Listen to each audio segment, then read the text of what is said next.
Mark chapter 9. He said to them, most certainly I tell you, there are some standing here who will no way taste death until they see God's kingdom come with power. After 6 days, Jesus took with him Peter, James, and John and brought them up onto a high mountain privately by themselves, and he was changed into another form in front of them. His clothing became glistening, exceedingly white like snow, such as no launderer on earth can whiten them. Elijah and Moses appeared to them, and they were talking with Jesus. Peter answered Jesus, Rabbi, it is good for us to be here. Let's make 3 tents, one for you, one for Moses, and one for Elijah. For he didn't know what to say, for they were very afraid. A cloud came overshadowing them, and a voice came out of the cloud, This is my beloved son, listen to him. Suddenly, looking around, they saw no one with them anymore except Jesus only. As they were coming down from the mountain, he commanded them that they should tell no one what things they had seen until after the Son of Man had risen from the dead. They kept this saying to themselves, questioning what the rising from the dead meant. They asked him, saying, Why do the scribes say that Elijah must come first? He said to them, Elijah indeed comes first and restores all things. How is it written about the Son of Man, that he should suffer many things and be despised? But I tell you that Elijah has come, and they have also done to him whatever they wanted to, even as it is written about him. Coming to the disciples, he saw my phone.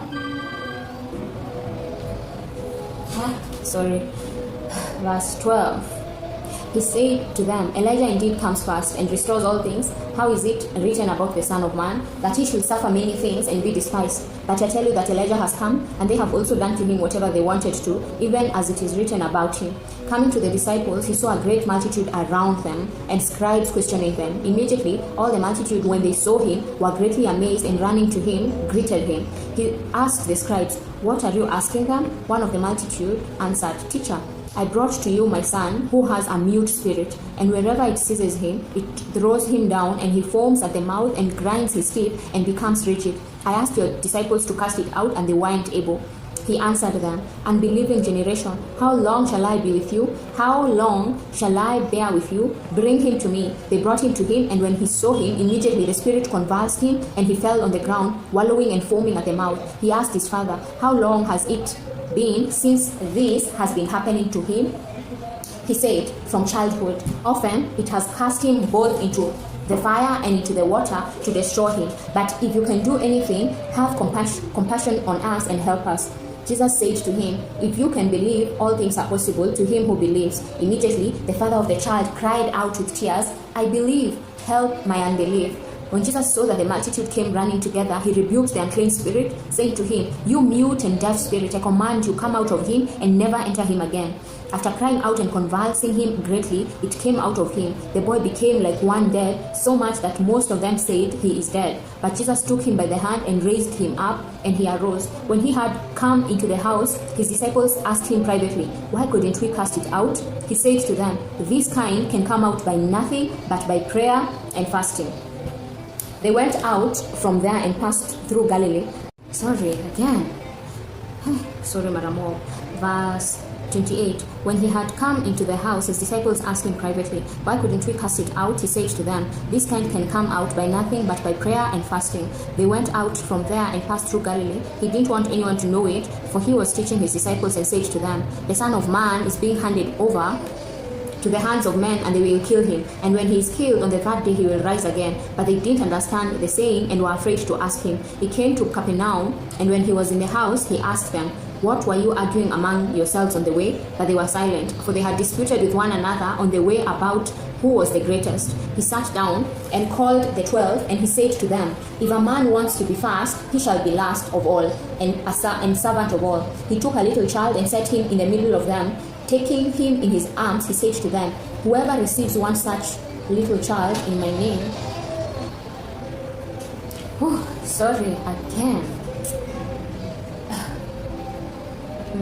37. Whoever receives one such little child in my name receives me, and whoever receives me doesn't receive me, but him who sent me. John said to him, Teacher, we saw someone who doesn't follow us casting out demons in your name, and we forbade him because he doesn't follow us. But Jesus said, Don't forbid him, for there is no one who will do a mighty work in my name and be able quickly to speak evil of me. For whoever is not against us is on our side. For whoever will give you a cup of water to drink in my name, because you are Christ, most certainly I tell you, he will in no way lose his reward. Whoever will cause one of these little ones who believe in me to stumble, it will be better for him if he were thrown into the sea with a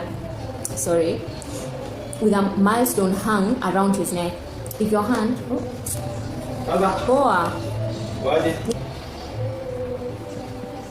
43, if your hand causes you to stumble, cut it off. It is better for you to enter into life maimed rather than having two hands to go into Gehenna, into the unquenchable fire, where their worm doesn't die and the fire is not quenched. If your foot causes you to stumble, cut it off. It is better for you to enter into life lame rather than having your 2 feet to be cast into Gehenna, into the fire that will never be quenched, where their worm doesn't die and the fire is not quenched. If your eye causes you to stumble, throw it out. It is better for you to enter into God's kingdom with one eye rather than having 2 eyes to be cast into Gehenna,